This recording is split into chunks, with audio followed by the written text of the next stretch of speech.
बिस्मिल्लाहिर्रहमानिर्रहीम, अस्सलाम वालेकुम। फाइनली इमरान खान ने फैसला कर लिया है सुलह करने का, और सुलह करने का उन्होंने ओपनली ऐलान किया है। उन्होंने कहा है कि मैं अपनी फौज के खिलाफ कभी नहीं जा सकता, ये तो बच्चे हैं मेरे, ये बॉर्डर पर जो खड़े हैं ड्यूटियां देने वाले हैं, मैं अपनी फौज को कमजोर होते हुए किसी सूरत नहीं देख सकता। लिहाजा इमरान खान ने ऐलान किया है वो ग्रैंड डायलॉग के लिए तैयार है।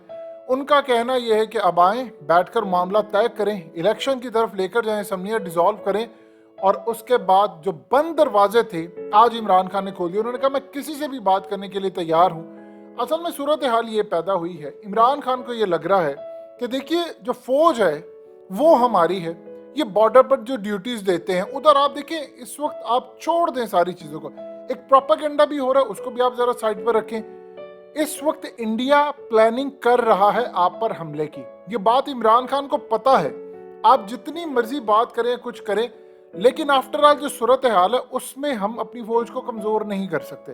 तो इमरान खान इस बात को अच्छी तरह रियलाइज करते हैं कि दुश्मन भी फायदा उठाते हैं। उन्होंने कहा कि जो अब सबसे बड़ा प्रॉब्लम ये है, ये हुकूमत जितनी देर रहती है, अगर ये लड़ाई रहती है, डेडलॉक रहता है, तो उससे महंगाई बढ़ती जा रही है। अब प्रेशर आ रहा है पीटीआई के वर्कर से कि मामला क्या है, अगर इलेक्शन में धांधली हो जाती है हम कहां पर खड़े होंगे, क्योंकि इस वक्त इमरान खान 2 तारीख सीरियत लेने के लिए बिल्कुल तैयार है।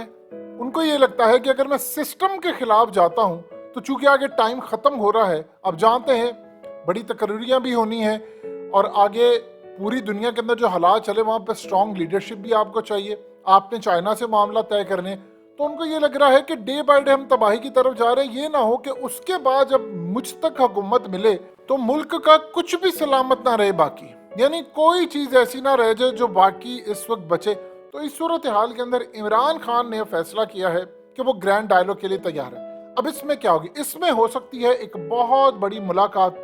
ये भी मुलाकात हो सकती है कि गालिबन उसको मंजर-ए-आम पर ना लेकर आया जाए। ऐसी मुलाकात भी हो सकती है इमरान खान की जो ओपनली हो, जिसमें ग्रैंड डायलॉग हो, तमाम रियासती इदारे बैठे हो और बैठकर फैसला ये किया जाए मुल्क के वसी तर मफाद में असम्बलियां डिसॉल्व होंगी। अब नून लीग तो उसमें जो भी हासिल करेगी वो आप देख लेंगे, लेकिन इमरान खान असल में ये चाह रहे हैं कि जो भी आप चेंज ला सकते हैं, जो कुछ उन्होंने ओपनली ये बात आज कही है, लोगों से मिले थे, उन्होंने कहा कि मैंने 3.5 साल बहुत कुछ सहा है। यानी कुछ गुफ्तगू ऐसी उन्होंने कही है कि मुझे धोखे खा खा कर अब समझ आई है कि क्या बात करनी है, किससे क्या मामला तय करना है, बहुत सारी चीज़ें मैंने समझी हैं। अब यहाँ पर सूरत हालत देखिए, मुल्क के अंदर बहरान चल रहा है, उनकी पार्टी वर्कर्स के खिलाफ क्रैकडाउन हो रहा है, उधर से आप देख लें एंकर इमरान रियाज का मामला है। अब मुल्क के अंदर एक नफरत पैदा हो रही है, हिजानी सी कैफियत है। उनको ये लगता है कि अब इस सूरत हाल में चीज़ों को काम डाउन करने की ज़रूरत है, और अगर ये मामला इसी तरह जाएंगे तो लोगों के अंदर बड़ी मायूसी होगी। क्योंकि आप देखेंगे इस वक्त बहुत ज़्यादा एप्लीकेशन आ रही हैं पूरी दुनिया के अंदर, लोग बाहर जाने की कोशिश करें। आप इमेजिन कर लें कि जब कोरोना आया था तो दुबई से, यूएई से पूरे पाकिस्तान के जो टैक्सी ड्राइवर्स थे वहाँ से उन्होंने वापस आना मुनासिब समझा। कई तो ऐसे थे जिनकी एज बढ़ गई थी, मिसाल के तौर पर कोई 60 साल का था, कोई 55 का था, कोई 50, वो समझते थे कि अब हमें वापस जाना चाहिए। जो यंग थे वो रह गए थे। लेकिन इस सूरत हाल में कुछ तो वापस ही नहीं गए कि नहीं अब हम अपने मुल्क में रहेंगे। जो कुछ भी है, कोरोना ने पूरी दुनिया को हिला कर रख दिया। अमेरिका में 1.5 करोड़ लोग ने जॉब्स छोड़ दी इस सिलसिले में कि हालात इतने खराब हो गए, हमने सारी जिंदगी कमाई की, हमें बचा कुछ भी नहीं। तो वे सोचे थे अब हमें अपने लिए जीना है। पाकिस्तान के अंदर भी ये सूरत हाल थी, लोग समझते थे कि हम मर जाएंगे, तो कहाँ पर जाएंगे हमारे प्यारे, हम कमाते रह गए। इसीलिए बहुत सारे लोगों ने ये फैसला किया कि उन्होंने वापस जाना है। तो अब आप देख लें कि यूएई के अंदर बहुत सारे टैक्सी जो ड्राइवर्स हैं वो नहीं आते, तो वहाँ पर शॉर्टेज है। अब यहाँ पर सूरत हाल थी ये कुछ अर्सा पहले, अब वो सारे के सारे जो ड्राइवर्स हैं वो वापस जाना शुरू हो गए। उनको लगता है कि नहीं हालात ख़राब है, मुल्क ठीक नहीं हो रहा। इमरान खान इस सूरत हाल के अंदर फैसला ये कर रहे हैं कि अब चीज़ों को काम डाउन करना है, सुलह करनी है। सुलह के अंदर मुल्क का फ़ायदा है। मुझे बहुत सारी चीज़ों में कड़वा घूंट पीना पड़ेगा, मुझे मामला तय करने पड़ेंगे, क्योंकि अगर ऐसा नहीं होगा मुल्क की तबाही होगी और लोग सफ़र करेंगे। 23 करोड़ अवाम का बेड़ा गर्क हो रहा है। लिहाजा ऐसा मामला नहीं चल सकता कि ये चोर चक्के जितनी देर भी रहेंगे हालात ख़राब होंगे।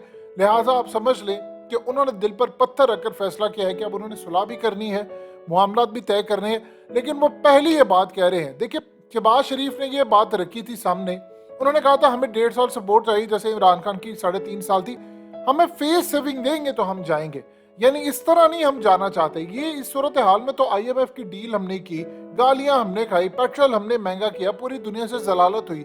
यूएई से लेकर सऊदी अरब, चाइना कोई मुंह लगाने को हमें तैयार नहीं। इतनी बेइज्जती हुई कि आज चौक चौराहों में उनको गालियां दी जा रही हैं। नून लीग ऑलरेडी बिल्कुल 2 ग्रुप्स में तकसीम हो चुकी है। शहबाज शरीफ पूरी कोशिश कर रहे हैं कि नवाज शरीफ मरियम को फारिग किया जाए। मरियम बार बार जलसों में ये बात कहती हैं कि नवाज शरीफ का उम्मीदवार वो इसलिए कहती है क्योंकि उसको लगता है कि शहबाज शरीफ और उसका बेटा पंजाब और ख़ास तौर पर मरकज़ लेकर अलग हो गया है, तो ये हमें तोड़ा है। और आप ये देखिए कि नवाज शरीफ को लगता है कि शहबाज शरीफ ने डील साइन की है, मुझे टीवी पर आने नहीं दिया जा रहा, और शहबाज शरीफ जानबूझकर कर रहा है, पैमरा उसके अंडर है। ये बहुत सारी जो चीज़ें हैं उसमें नवाज शरीफ को लग रहा है। इसीलिए आप देखिए इसाक डार के आने का शोशा छोड़ा गया कि इसाक डार आना चाहते, नवाज शरीफ चाह रहे थे मरकज़ पर उनकी ग्रिप रहे, लेकिन शहबाज शरीफ ये चाह रहे थे कि नहीं ये साथ है। यानी बहुत सारी ऐसी सूरत हाल अब आपको सामने होती हुई नजर आ रही हैं जिसमें शहबाज शरीफ भी निकलना चाह रहे थे। इमरान खान को लगता है कि अब मुझे भी थोड़ा सा लचक दिखाना पड़ेगी, और किसी और को भी लगता है कि अब चीज़ें काम डाउन करने की ज़रूरत है। देखिए पहले इमरान खान को बुलाया था डिनर पर, उन्होंने इनकार किया। फ़ोन किसी ने करना चाहा तो इमरान खान ने नंबर्स ब्लॉक कर दिए, मैसेज करना चाहा तो दूसरा नंबर भी ब्लॉक कर दिया। तो इस सूरत हाल में अब पैगामात आ रहे थे और स्टिल आ रहे हैं कि बैठकर बातचीत करें।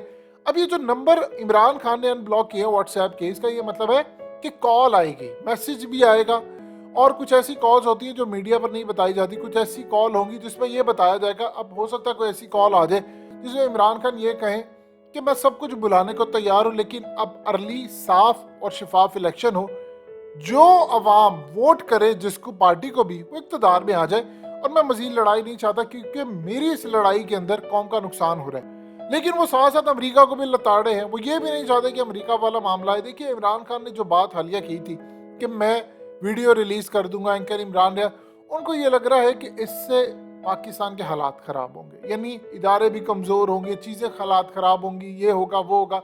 वो आज ओपनली कह रहे हैं कि फ़ौज मेरी है, ये मेरे बच्चे हैं। जाहिर सी बात है इमरान खान की 70 साल उम्र है, और आप जानते हैं फ़ौज के अंदर जो लड़ने वाली हमारी फ़ौज है बॉर्डर के ऊपर, उनमें नौजवान है ज़्यादातर, को 35 साल का भी है, 40 साल का भी है, 45 का भी है, यानी ज़्यादातर हमारी यूथ है।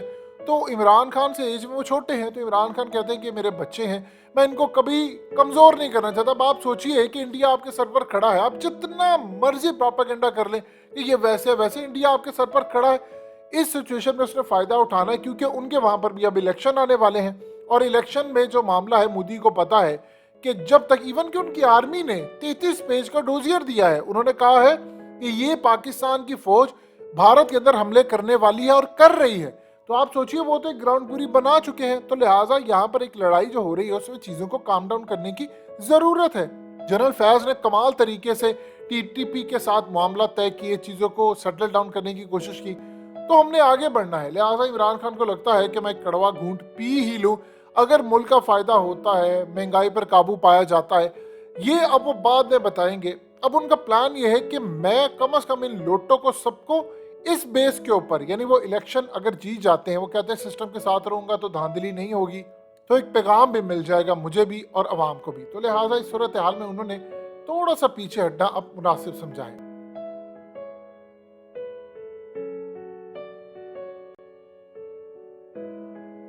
हकीकत टीवी के बैकअप चैनल हकीकत टीवी 2.0 को सब्सक्राइब करना मत भूलिए। वीडियो को लाइक करें, शेयर करें और कमेंट सेक्शन में अपनी राय का इजहार ज़रूर करें।